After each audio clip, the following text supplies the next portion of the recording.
Mahasiswa ini meminta agar kasus penganiayaan terhadap ibu rumah tangga yang mengakibatkan korban meninggal yang terjadi di Kabupaten Sinjai, Sulawesi Selatan segera dituntaskan.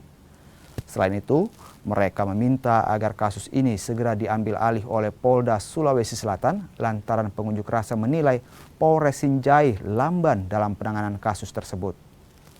Mereka juga meminta agar polisi bekerja secara transparan.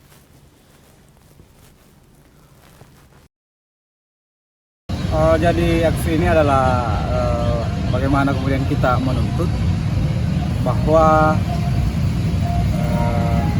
penanganan polisi yang ada di Polres Sinjai itu kemudian menurut kami itu tidak profesional, sehingga kami dari masyarakat, saya sebagai kuasa hukumnya juga, itu kemudian ada emosi tidak percaya bahwa penanganan ini polisi dalam hal ini main-main dalam menangani kasus.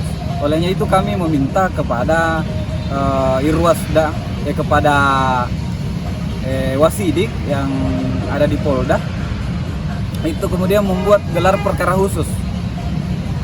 Dan kemudian yang kedua kami meminta untuk ditarik kasus yang laporan yang ada yang masuk di Polres Sinjai itu kemudian ditarik naik ke Polda.